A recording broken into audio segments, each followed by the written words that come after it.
తెలంగాణ భూభారతి చట్టంపై అవగాహన. 28 ఏప్రిల్ 2025 సోమవారం భద్రాద్రి కొత్తగూడెం జిల్లా అశ్వారావుపేట పట్టణంలో శ్రీ ఫంక్షన్ హాల్లో జిల్లా కలెక్టర్ జితేష్ వి పాటిల్ గారు, స్థానిక ఎమ్మెల్యే జారే ఆదినారాయణ గారి ఆధ్వర్యంలో స్థానిక రైతులు, ప్రజానీకానికి తెలంగాణ రెవెన్యూ శాఖ మంత్రి పొంగిలేటి శ్రీనివాసరెడ్డి గారు అవగాహన సదస్సు ఏర్పాటు చేసి ప్రసంగించారు. వాళ్ళకి భూముల మీద హక్కులు ఏదైతే ఉంటాయో అవి మన రికార్డులో మెయింటైన్ అవుతాయి కాబట్టి ఆ రికార్డు ఎట్లా తయారవ్వాలి, ఎవరు దానికి సవరణ చేయాలి, రైతులకు దాంట్లో ఏదైనా ఇబ్బందులు ఉంటే ఏ అధికారికి వాళ్ళు దరఖాస్తు పెట్టేసి వాళ్ళకి పరిష్కారం జరుగుతుందో ఇది మన రికార్డ్ ఆఫ్ రైట్స్. ఈ చట్టం ద్వారా మనకి మార్గం దొరుకుతుంది. గతంలో మనకి రికార్డ్ ఆఫ్ రైట్స్ ఎట్లా మెయింటైన్ అయ్యేదంటే చాలా సంవత్సరాల ముందు అంటే 1930 సంవత్సరంలో ఈ నిజాం కాలంలో సర్వే జరిగినాయి. సర్వే చేసేటప్పుడు ఈ చైన్ పట్టుకొని ఆనాటికి ఒక 100 సంవత్సరాల ముందు వాళ్ళు సర్వే నెంబర్ హద్దులు చూసుకున్నారు. తర్వాత పహానీలు రాయడం జరిగింది. చాలా మంది రైతులకి అది తెలిసి ఉండొచ్చు. ఖాసరా పహానీ అనేది 54 సంవత్సరంలో 55 సంవత్సరం అట్లా ఖాసరా పహానీ రాయడం జరిగింది. ఈ విధంగా మన రికార్డ్ మెయింటైన్ చేయడం జరిగింది. కానీ దాని తర్వాత రైతులకి పహానీలో వాళ్ళు ఏం వివరాలు ఉన్నాయో అది తెలియకుండా అయింది కాబట్టి వాళ్ళకి 71 సంవత్సరంలో 6వ చట్టం ద్వారా పాస్ పుస్తకాలు, టైటిల్ డీడ్ ఇవ్వడం జరిగింది. మీ అందరి ఇంట్లో మీరు చూస్తే పాతది 2 పుస్తకాలు ఉంటాయి, పాస్ పుస్తకం, టైటిల్ డీడ్. కానీ ఆనాటికి ఇబ్బంది ఏమొచ్చిందంటే రైతులకి ఎవరికైనా ఏదో ఒకటి మోసం చేసి పహానీలో పేరు పైన పెన్సిల్తో పెన్తో 0 కొట్టేసి పేరు కొట్టేసి పాస్ పుస్తకంలో కూడా అట్లా ఎగరపడితే వాళ్ళకి భూమి హక్కు లేకుండా అయిపోయేది. సో రైతులకి కాపాడుకోవడానికి ఆనాటికి తర్వాత ఆన్లైన్లో చేయడం జరిగింది. తర్వాత 16 సంవత్సరంలో ఒక భూదస్త్రాల ప్రక్షాళన జరిగింది. ఆనాటికి మీ 1B మీకే చూపించి మీ వివరాలు తీసుకొని చాలా మందికి అయితే సంతకాలు తీసుకొని ఇది ఆన్లైన్లో ఎక్కింది. కానీ చాలా మందిని పార్ట్ బిలో పడింది. ఆ పార్ట్ బిలో పడిన తర్వాత ధరణి చట్టం తీసుకురావడం జరిగింది. ఈ కొన్ని తప్పులు ఏదైతే ఉన్నాయో ఆన్లైన్లోకి వెళ్ళిపోయినాయి. సో అప్పటి నుంచి రైతులు ఎదురు చూస్తున్నారు ఈ తప్పులు సరి చేయాలంటే ఏదో మార్గం దొరకాలని. కానీ ధరణి చట్టానికి నియమావళి తయారు కాలేదు కాబట్టి చాలా మంది అధికారులకి అస్పష్టంగా అయిపోయింది. సో మోడల్ పెట్టుకుంటూ పోయి 33 మోడల్స్ అయిపోయినాయి. ఇది ఇట్లా ఉండొద్దు, చక్కటి మార్గంలో రైతులకి సరైన పరిస్థితి జరగాలనే ఉద్దేశంతో ఈ భూభారతి కొత్త చట్టం తీసుకురావడం జరిగింది. నెక్స్ట్, ఎప్పుడెప్పుడు అనేది చూస్తున్నటువంటి మన ప్రాంత పరిధిలో ఉన్నటువంటి భూ సమస్య పరిష్కార దిశగా ఏదైతే ఆనాడు ఒక రివ్యూ మీటింగ్లో ఇదే హాల్లో రివ్యూ మీటింగ్ పెట్టిన తర్వాత శాశ్వత పరిష్కారం సుమారు 250 నుండి 300 మంది ఏదైతే రైతులు భూ హక్కుదారులు ఇచ్చినటువంటి ప్రతిపాదికన నేను మళ్ళీ ఇదే వేదిక మీద మీ సమస్యలకి పరిష్కారం చూపుతానని ఈరోజు మరి మంత్రి గారు మన దగ్గర రావటం చాలా ఆనందదాయకం. కాబట్టి ముఖ్యంగా ఈ ప్రాంతంలో 2 అంశాలు ప్రాథమిక అంశాలు. ఒకటి 911 సర్వే నెంబర్, రెండవది 152 సర్వే నెంబర్. ఈ రెండిట్లో ప్రాథమికంగా 911 సర్వే నెంబర్ని పూర్తిగా రాష్ట్రంలోనే మొట్టమొదటిగా మోడల్ జాయింట్ సర్వేని కూడా 911 మన ప్రాంతంలోనే ఇక్కడ అశ్వారావుపేట పరిధిలో ఉన్నటువంటి దాన్ని సర్వే చేయడం జరిగింది. అదేవిధంగా రెండవ సర్వే నెంబర్ కూడా 152వ సర్వే నెంబర్ సుమారు 4572 ఎకరాలకు సంబంధించినటువంటి ఈ సర్వే నెంబర్. దీన్ని కూడా ఆల్రెడీ ఆ పర్మిషన్ కూడా ఇవ్వడం జరిగింది. కాబట్టి ఈ రెండింటి యొక్క రూపకల్పనకి దృష్టి కేంద్రీకరించినటువంటి మంత్రి గారికి ప్రత్యేకంగా నేను ధన్యవాదాలు తెలియజేస్తున్నాను. Thank you sir. గురించి ఈ భూభారత చట్టంలో ఉన్న అంశాల గురించి గతంలో ధరణితో ఈ 170 యాక్ట్ ఉన్న ఈ గిరిజన ప్రాంతంలో ప్రజల పడ్డ ఇబ్బందుల గురించి నిత్యము ప్రజలకి అందుబాటులో ఉండే కలెక్టర్ గారికి ప్రజలు చెప్పే సమస్యలు ఇది ఆనాటి ధరణి చట్టంలో ఆ సమస్యలని పరిష్కరించలేకపోతున్నామే అని ఆవేదన పడ్డ సందర్భాలు నాతో చెప్పి కోకొల్లలు ఉన్నాయి. గౌరవ ఎమ్మెల్యే గారు కూడా ఇది గిరిజన ప్రాంతం, ఈ గిరిజన ప్రాంతంలో గిరిజనులు గిరిజనేతరులు తరతరాల నుంచి అన్నదమ్ముల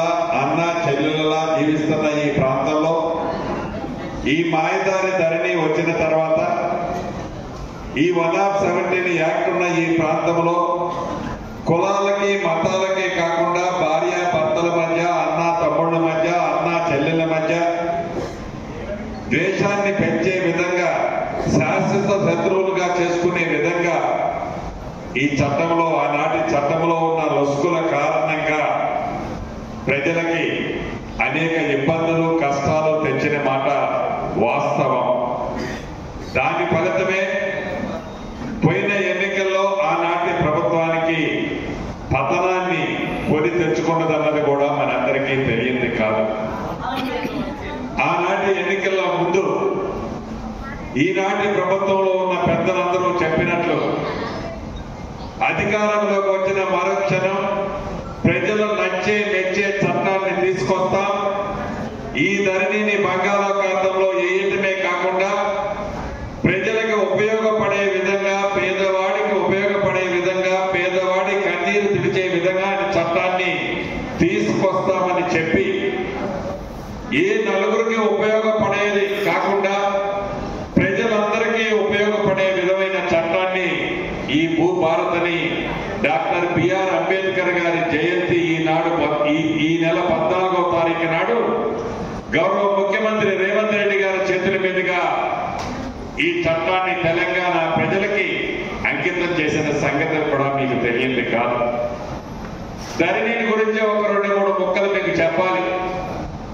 ధరణిలో తరతరాలుగా ఇందాక పెద్ద ఆయన చెప్పినట్లు తండ్రులు, తాతలు, ముత్తాతల నుంచి ఏ భూమినైతే సాగు చేసుకుంటూ ఉన్నా ఆ సాగు చేసుకుంటున్న భూమి ఆనాటి ధరణి కారణంగా పాస్బుక్లో ఎక్కకపోతే, పాస్బుక్లో మిస్ అయితే మళ్ళీ అయ్యా భూమి నేను సాగు చేసుకుంటున్నాను, ఆ భూమిని రికార్డులో ఎక్కియండి అంటే ఎక్కియటానికి ఆ ధరణిలో ఆనాడు అవకాశం లేదు.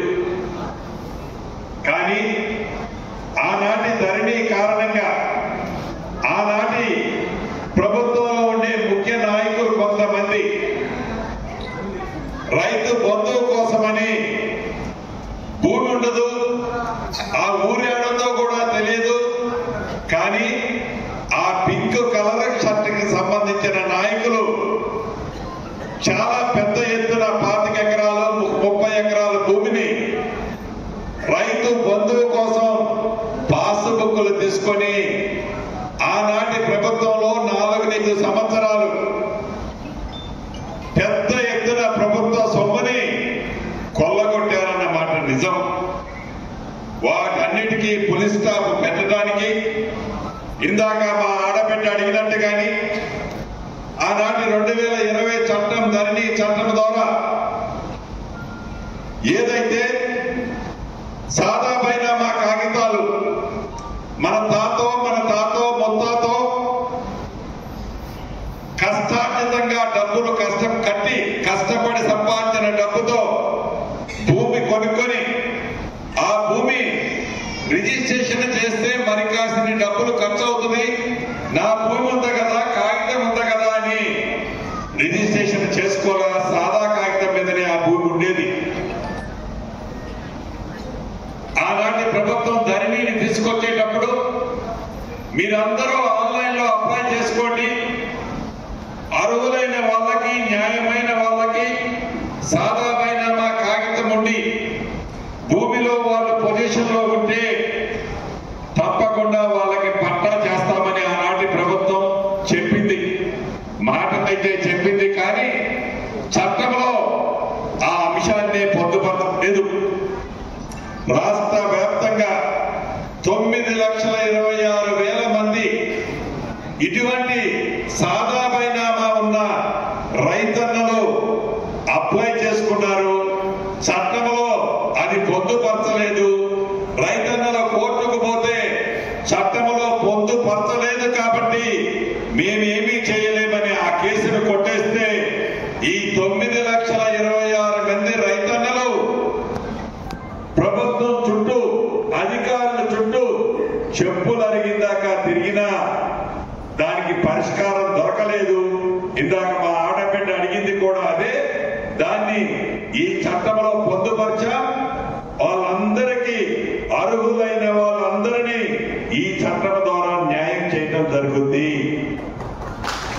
అంతేకాదు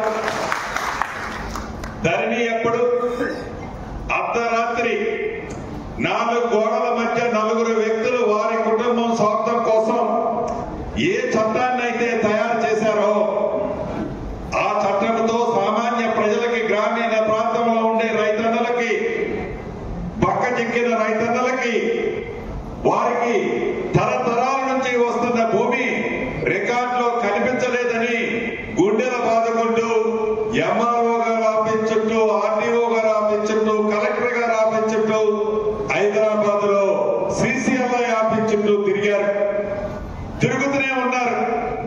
కానీ పరిష్కారం దొరకలే. ఆనాడు ఏ సమస్య వచ్చినా ప్రతి సమస్యని కలెక్టర్ గారే పరిష్కరించాలని ధరణిలో ఉండేది.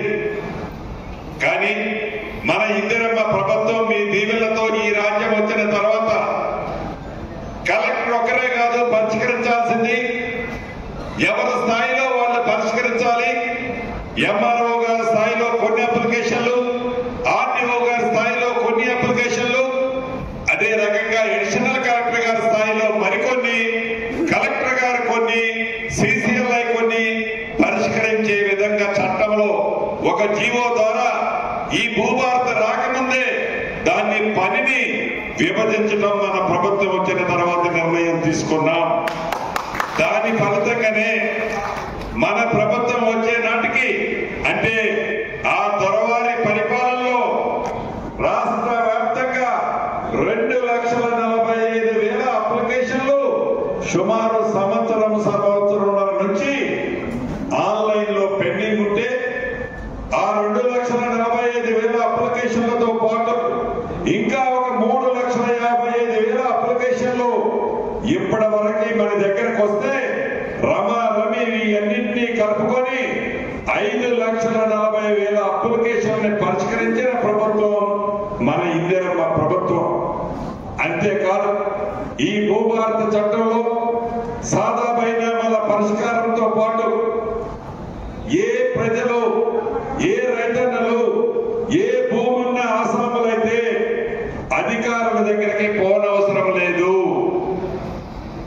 పైలట్ మోడల్ గా రాష్ట్ర వ్యాప్తంగా అన్ని మండలాలకి ఇదే రకమైన అవగాహన సదస్సు ఎల్లుండితో పూర్తవుతుంది.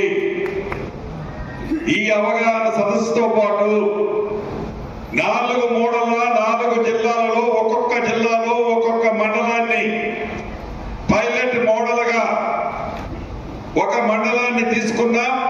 అందులో ఖమ్మం జిల్లాలో నేలకొండపల్లి మండలాన్ని మన దగ్గర తీసుకున్నాం. ఈ నేలకొండపల్లి మండలంలో ప్రతి రెవెన్యూ గ్రామానికి ఎంఆర్ఓ స్థాయి అధికారులతో కలిపి ఎంఆర్ఓ గారు ప్రతి గ్రామానికి వెళ్తున్నారు. ఆ గ్రామంలో రైతన్నలకు ఏవైతే సమస్యలు, ఇబ్బందులు ఉన్నాయో, కష్టాలు ఉన్నాయో ఆ గ్రామంలోనే కూర్చొని అక్కడ పరిష్కరించే వాటిని అక్కడే పరిష్కరిస్తున్నారు. మిగిలిన వారిని ఆర్డీఓ గారు, అడిషనల్ కలెక్టర్ గారి దగ్గర పరిష్కరించి వీలైనన్ని ఎక్కువ అప్లికేషన్ని జిల్లా స్థాయిలోనే పరిష్కరించే విధంగా ఈ చట్టంలో మార్పులు తీసుకొచ్చాము.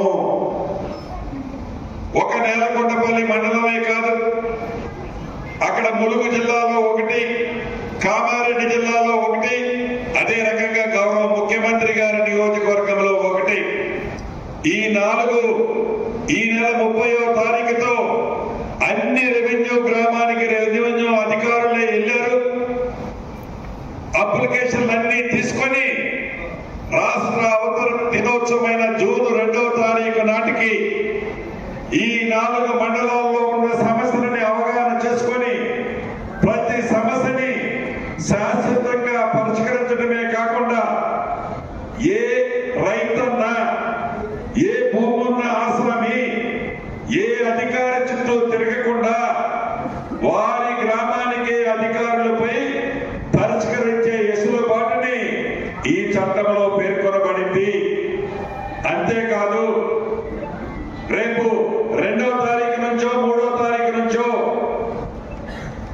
మిగిలిన 29 జిల్లాల్లో హైదరాబాదు పక్కన పెట్టి మిగిలిన 28 జిల్లాలలో ప్రతి జిల్లాకి ఇందాక 4 మండలాల్లాగా ఈ 28 జిల్లాల్లో ప్రతి జిల్లాకి ఒక మండలాన్ని పైలట్ మోడల్ మండలంగా తీసుకుంటున్నారు. నాకు తెలిసి ఇప్పుడే గౌరవ కలెక్టర్ గారిని అడిగాను.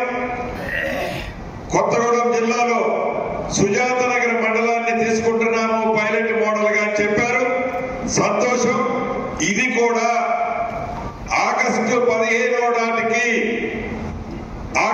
15వ తారీఖు నాటికి వీటిని కూడా శాశ్వతంగా పరిష్కరించడమే కాకుండా ఏ 4 మండలాలలో వచ్చిన అనుభవాలను దృష్టిలో పెట్టుకొని జూన్ 2వ తారీఖు నుంచి పైలట్ గా ఏ మండలాలనైతే ఇప్పుడు చేస్తున్నామో చెయ్యంగా మిగిలిన మండలాలన్నీ రాష్ట్ర వ్యాప్తంగా మిగిలిన అన్ని మండలాలను జూన్ 2వ తారీఖు నుంచి ప్రతి రెవెన్యూ గ్రామానికి రెవెన్యూ అధికారులు ఎంఆర్ఓ స్థాయి అధికారులే మీ గ్రామాలకి మీ ఇంటికి వస్తారు.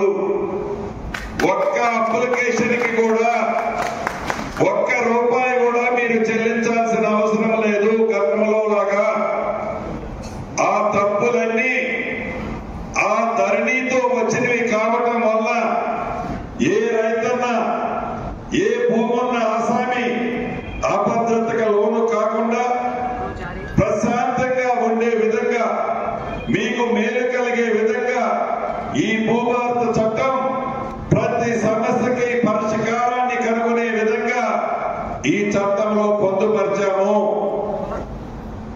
ప్రత్యేకంగా ఈ గిరిజన ప్రాంతం 117 యాక్ట్ ఉన్న ఈ ప్రాంతంలో ఇందాక తమ్ముడు చెప్పినట్లు తరతరాల నుంచి కొన్ని ఇబ్బందులు ఉన్నమాట వాస్తవం. తరతరాల నుంచి గిరిజనులు గిరిజనేతరులు అన్నదమ్ములు ఎలా కలిసి ఉన్నారో అదే పద్ధతిలో కలిసి ఉండి మీ భూ సమస్యలని ఎలా పరిష్కరిస్తే శాశ్వతంగా దానికి మార్గం కనుగొనాలనో ఒక ప్రత్యేకమైన కమిటీని ఏర్పాటు చేయాలని కూడా ప్రభుత్వం నిర్ణయించింది. ఈ రాబోయే కొద్ది రోజుల్లోనే ఆ కమిటీని కూడా ఈ గిరిజన ప్రాంతం కోసం ప్రత్యేకంగా కమిటీని వేసి ఈ చట్టం ద్వారా ఆ సమస్యలన్నింటినీ కూడా పరిష్కరిస్తాము. కాబట్టి గిరిజన ప్రాంతంలో ఉండే నా రైతన్నలందరూ కూడా గిరిజనులందరూ కూడా ధైర్యంగా ఉండాలని మీ భూములకి హామీ మన ఇందిరమ్మ ప్రభుత్వమే అని ఈ వేదిక ద్వారా మీ అందరికీ తెలియజేస్తున్నాను. అంతేకాదు గౌరవ శాసనసభ్యులు ఇందాక చెప్పినట్లు అశ్వరావుపేట హెడ్ క్వార్టర్ లో ఇది ట్రైబల్ ప్రాంతంలోది కాదు, రిజిస్ట్రేషన్ ఉన్న ప్రాంతం. ఇక్కడ 911 సర్వే నెంబరు గతంలో ఈ నియోజకవర్గ రివ్యూ జరిగేటప్పుడు ఎప్పుడో 40 ఏళ్ళు 50 ఏళ్ల నుంచి భూములైతే ఉన్నాయి. భూమి ఉన్న వాళ్ళకి కాగితం లేదు, కాగితం ఉన్న వాళ్ళకి భూమి లేదు, భూమి లేని కాగితం లేనివాడు ఎవడో వచ్చేవాడు ఉంటున్నాడు. చాలా ఇబ్బంది పడుతున్నారన్న సుమారు ఒక 350-400 మంది రైతులు తరతరాల నుంచి ఇబ్బంది పడుతున్నారు. దానికి పరిష్కారం కావాలి అని గౌరవ మీ శాసనసభ్యులు అడిగిన సందర్భంలో గౌరవ కలెక్టర్ గారిని ఆనాడు ఆదేశిస్తే ప్రత్యేక శ్రద్ధ తీసుకొని ఈ 911 సర్వే నెంబర్కి సంబంధించి శాశ్వత పరిష్కారాన్ని కూడా కనుగొన్నారు. రాబోయే కొద్ది రోజుల్లో దానికి సంబంధించిన ఫలితాలు ఈ 911 సర్వే నెంబర్లో రైతన్నలకి అందనున్నాయి. అదే కాకుండా ఇంకా 152 సర్వే నెంబర్ గురించి చెప్పారు. దాన్ని కూడా ఇంతకు ముందు కలెక్టర్ గారితో నేను మాట్లాడేది అదే. 911 సర్వే నెంబర్ ఎలా అయితే పరిష్కరించామో 152 సర్వే నెంబర్ కూడా ఈ రాబోయే 2-3 రోజుల్లోనే దాన్ని కూడా సర్వే చేసి శాశ్వతంగా 911, 152 ఈ 2 సర్వే నెంబరు మోడల్ గా ఈ భూభారతి ద్వారా అన్ని అంశాలు పరిష్కారం దొరికే ఈ చట్టం ఈ రైతన్నలకి శాశ్వత పరిష్కారం దొరకబోతుంది.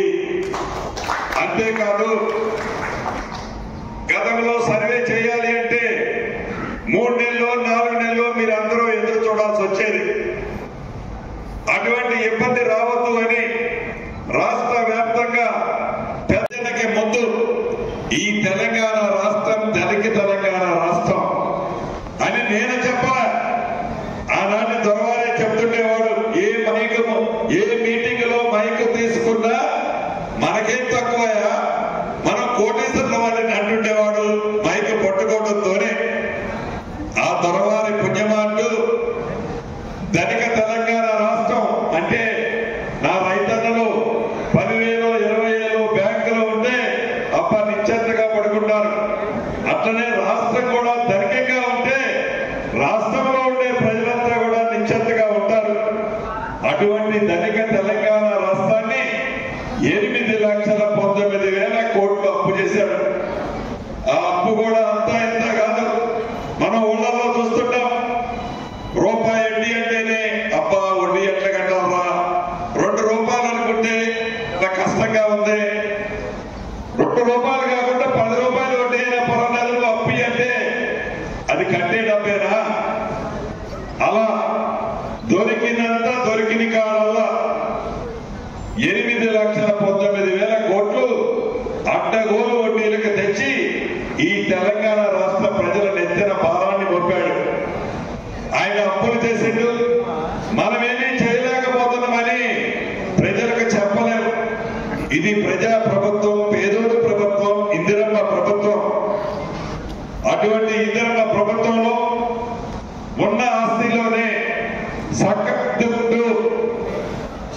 ఏది ప్రజలకు ముందు ముఖ్యమో దాన్ని గుర్తిస్తూ గతంలో పెట్టిన స్కీములన్నిటినీ పేదవాడికి ఇస్తూనే ఇక ఇందిరమ్మ ప్రభుత్వంలో ఇచ్చిన హామీలు కూడా కొన్ని పూర్తి చేయగలిగాం. ఇక ఆనాటి ప్రభుత్వం కంటే 200 యూనిట్ల ఉచిత కరెంటు, 500 రూపాయలకి గ్యాస్ మందు, ఆడబిడ్డల ఆర్టీసీ బస్సులో ఉచిత ప్రయాణం, రాజులు ఆరోగ్యశ్రీ ద్వారా 10 లక్షల రూపాయలు పేదవాడి వైద్యానికి ఉచితంగా ఇవ్వటం. అంతేకాదు రాజులు యువ వికాస్ ద్వారా ప్రతి నియోజకవర్గానికి జూన్ 2వ తారీఖు నాడు 50,000 రూపాయల నుంచి 4 లక్షల రూపాయల వరకు ప్రతి నియోజకవర్గానికి 4 నుంచి 5,000 మందికి యువతకు ప్రోత్సహించే విధంగా రాజు యువ వికాస పేదవాళ్ళకి సన్న బియ్యాన్ని ఇవ్వటమే కాకుండా పేదోడి చిరకాల కోరిక ఒక ఇల్లు. ఇందిరమ్మ ప్రభుత్వం అంటేనే ఇందిరమ్మ ఇల్లు. మొదటి విడతగా నాకు తెలిసి 2వ తారీఖు నుంచో 3వ తారీఖు నుంచో ప్రతి నియోజకవర్గానికి ప్రతి ఊరికి ఇల్లు ఇస్తున్నాం. నియోజకవర్గానికి మొదటి విడతగా 3,500 ఇల్లు ఇస్తున్నాము. అవి నాకు సరిపోవు, నాకు ఎక్కువ కావాలని ఇందాక చెవులో చెప్పేది మీ శాసనసభ్యులు ఆదినారాయణ గారు. అదే కాబట్టి ఒకటి నిజం చెప్తా, ఇల్లు అనేది పేదవాడి చిరకాల కోరిక. ఈ ప్రభుత్వం తల తాకట్టు పెట్టైనా పేదవాడి చిరకాల కోరిక ఇందిరమ్మ ఇల్లు ఒక అచ్యురాపేట నియోజకవర్గంలోనే కాదు, రాష్ట్ర వ్యాప్తంగా ప్రతి పేదవాడికి విడతల ఈ రాబోయే 4 సంవత్సరాలలో 20 లక్షల ఇళ్లు కట్టించాలనే చిత్తశుద్ధితో మన ఇందిరమ్మ ప్రభుత్వం పనిచేస్తుంది. దాంట్లో భాగంగా మీ అశ్వరాపేట నియోజకవర్గానికి కూడా మొదటి విడత ఏవైతే 3,500 ఇల్లు ఇచ్చామో పేదవాళ్ళలో బహుపేదవాళ్ళు కట్టుకునే విధంగా సైనికుల్లా పనిచేసే ఇందిరమ్మ కమిటీ సభ్యులు చిత్తశుద్ధితో పేదవాళ్ళనే సెలెక్ట్ చేయాలని కూడా ఈ వేదిక నుంచి మీ అందరికీ ఇందిరమ్మ కమిటీ సభ్యులకి తెలియజేస్తున్నాను. ఎక్కడైనా తప్పు జరిగినట్టుంటే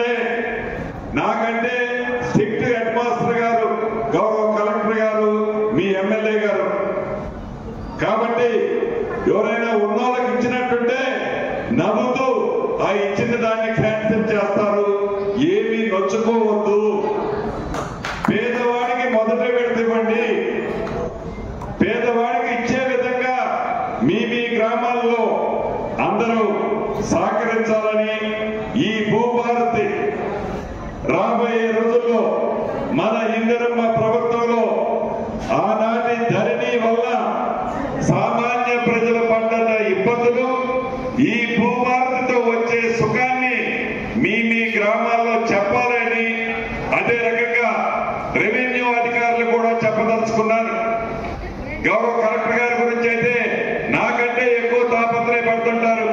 పేదవాడి కష్టాలు తీర్చాలనే తపన నాకంటే ఎక్కువ ఉంది ఆయనకి. నిజంగా ఏ రాష్ట్రం నుంచి వచ్చినా మనందరం కూడా గౌరవ కలెక్టర్ గారిని మర్చిపోయే కలెక్టర్ గారు కాదు. కానీ మిగిలిన అధికారులు కూడా చెప్పదలుచుకున్నారు. ఇక్కడ ఉన్న రెవెన్యూ అధికారులంతా గతంలో మీరందరూ ఒక రైతు కుటుంబం నుంచి వచ్చిన వాళ్ళే, రైతు సాధక బాధకాలు తెలిసిన వాళ్ళే, రైతుల ఇబ్బందులు ప్రత్యక్షంగా చూసిన వాళ్ళే. ఆ పేదవాడి బాధ, ఆ పేదవాడు ఆ భూమితో ఉన్న అనుబంధం మీ తల్లిదండ్రులకో మీ తాతలకో ఎలా చూశారో మీరు చూసిన వాళ్ళే. దాన్ని దృష్టిలో పెట్టుకొని ఒక అద్భుతమైన చట్టాన్ని అయితే మేము చేయగలిగాం. ఆ చట్టాన్ని అమలు చేసే బాధ్యత అధికారులుగా గౌరవ కలెక్టర్ గారికి చెప్పినా గౌరవ కలెక్టర్ గారు ఒక్కరు చేస్తే అయ్యేది కాదు. కింద స్థాయిలో ఉండే రెవెన్యూ అధికారులందరికీ ఒకటే విజ్ఞప్తి చేస్తున్నాను. పేదవాడు కష్టాలు తీర్చే ఈ ఇందిరమ్మ ప్రభుత్వంలో భాగస్వాములుగా ఉన్న మీరు, ఈ భూభారత చట్టంలో భాగస్వాములుగా ఉన్న మీరు, ఈ రాష్ట్రంలో భగవంతుడిచ్చిన అవకాశాన్ని ఉపయోగించుకొని పేదలకి మంచి చేసే అవకాశం ఏదైతే ఈ భూభారత ద్వారా ఈనాడు వచ్చిందో దీన్ని సద్వినియోగం చేసి పేదవాడికి ఇబ్బంది కలగకుండా ఉండే విధంగా ఈ చట్టాన్ని పేదవాడి కన్నీరు తూర్చే విధంగా, ముఖ్యంగా రైతన్నల బాధలో తొలగించే విధంగా అధికారులు పని చేయాలని, పని చేస్తారని, అలా చేయని అధికారులు ఎవరైనా ఉంటే ప్రభుత్వ పక్షాన్ని కూడా ఉపేక్షించదని కూడా ఈ వేదిక ద్వారా అధికారులకు తెలియజేస్తూ ఇంత